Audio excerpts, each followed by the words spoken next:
Welcome, everybody. I'm Mike Goodpaster. You're watching the college basketball preview show. Today, we are going to preview Friday late afternoon, early evenings game between Miami of Ohio and the Indiana Hoosiers. The Hoosiers right now are favored by 15 points, and the Hoosiers have won their last two games. The competition wasn't stiff. Sam Houston State, they beat 97-71. The only concern there was a big lead at the start of the second half that dwindled to 9, but they bounced back, poured it all at the end to win the game easily. Luke Goody was the star of the game for the Indiana Hoosiers. Miami of Ohio's 5-2. Competition has not been great. They beat Air Force last game out by 13 points. So let's go ahead and let's look at this matchup. And if you're going to bet this matchup, make sure you go to BetMGM. BetMGM is the top sports book for betting on college basketball, college football, any sport. MGM is the place to go. Make sure you click on the link in the description down below if you're watching this video on YouTube. Now, the Miami RedHawks will travel to Indiana on Friday night to take on the Hoosiers in a non-conference matchup. The RedHawks are 5-2 on the season and have won 3 straight games heading into this contest. The Hoosiers are 6-2 on the season and have won 2 straight contests. The Hoosiers are also a perfect 5-0 at Simon Skjodt Assembly Hall. Now, when we look at the Redhawks head into Friday night, riding a 3-game winning streak. The Redhawks will not kick off MAC play until January the 4th. The Redhawks are coming off a 73-60 win over the Air Force Falcons. The Redhawks were led by Peter Sutter's career high, 42 points. Sutter. I'm not a Miami of Ohio fan. I'm not really sure. I did watch some film, but I wasn't listening to it. So if I'm getting the name wrong, I'm sorry. But Peter Suiters was red hot from the field, hitting on 17 of 21 from the field and scoring the most points since Wally Zerbiak had 43 back in 1999. In his last 5 games, he is now shooting 66% from the field. The Redhawks as a team shot 57% from the field and out-rebounded Air Force 32-23 in that victory. The Redhawks are now 5-2 on the season with 5 non-conference games left before MAC conference play kicks off. The Redhawks are 155th in the country in scoring this season. They're 60th in field goal shooting and 116th in three-point shooting. They are 74th in the nation in three-point field goals made per game. The Redhawks are 213th in turnovers per game and 182nd in offensive efficiency. On the defensive end, the Redhawks are 142 in scoring defense. They are just 297 in field goal defense and 302nd in three-point defense. Hopefully Luke Goody is paying attention for the Hoosiers there. The Redhawks are 40th in the nation in forced turnovers per game. They are ranked 180th in defensive efficiency. This Redhawk team, to me, the point spread right now, what I see, because it's an early spread, I've seen anywhere from 14 to 17.5. I think this is a tougher game than Sam Houston State because they do have the one guy that can light you up. If Indiana can shut down Suter, they should win this game handily, but nobody's been able to shut this kid down for the last 4 or 5 games. Now, the Hoosiers on the other side are 6-2. All right. They didn't have a lot of fun in the battle for Atlantis, which ended with 2 blowout losses and then a face-saving 7-place finish by beating the Providence Friars. The Hoosiers, 5-0 at Assembly Hall. The competition has not been great. The difference between this year and last year, I think, is this, though. They've had a few blips where the games will get close, but you don't have the down-to-the-wire slugfest with Army that you had last year. So I think this Hoosier team is enormously better than what they were last year.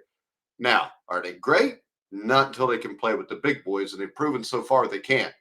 The Hoosiers were led by 4 double-digit scorers against Sam Houston State, including a breakout game for Illinois transfer Luke Goody off the bench. Goody poured in 18 points, including 5 three-point field goals to break out of a season-long slump. Goody's 5 of 7 shooting performance helped the Hoosiers to shoot 62% from the field in the one-sided victory.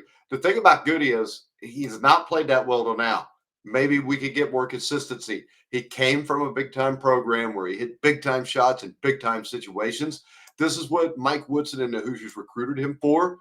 So the emergence of Goody is, dare I say, a good sign for the Hoosiers as Big Ten play nears.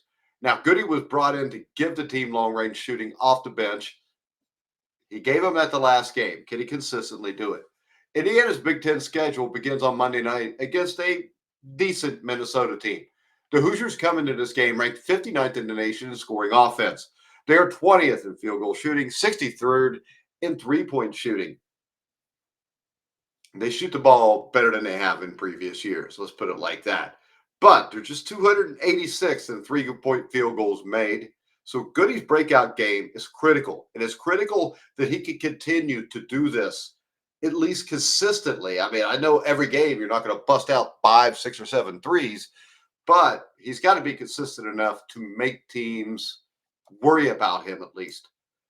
Now, when we look at this full game bet, there's a few things here. Number one, I would hit the over big time. The over is 151. I think this game for Indiana is going to be in the upper 80s. I think this game for Miami will be low 70s, which means this is kind of borderline on the point spread. This will be the 26th meeting between these two schools historically. The Hoosiers hold a 22-3 advantage. The last time Miami of Ohio beat Indiana was in the 1983-84 season, which 1984, Indiana ended up going to the Elite Eight. But that is also a Miami of Ohio team that almost upset Maryland in the tournament that year and were led by, you know, standout Ron Harper, one of the best defenders and a great offensive player.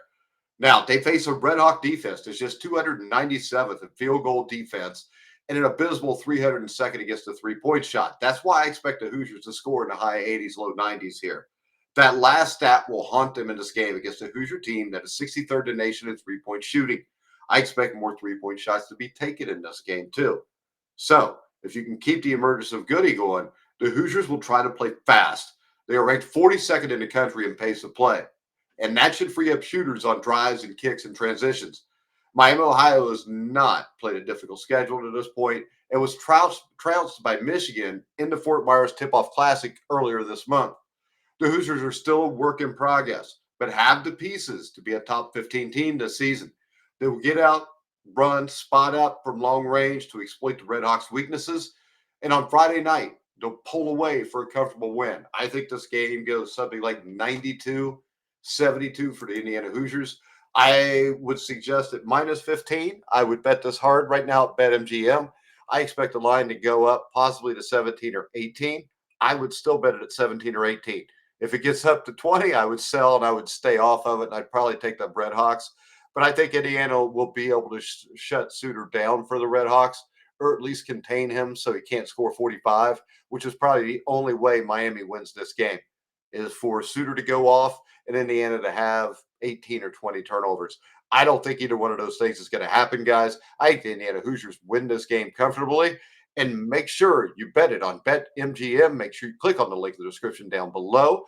Go to Twitter. Follow us at Grueling Truth. Like, subscribe, hit the bell notification on YouTube.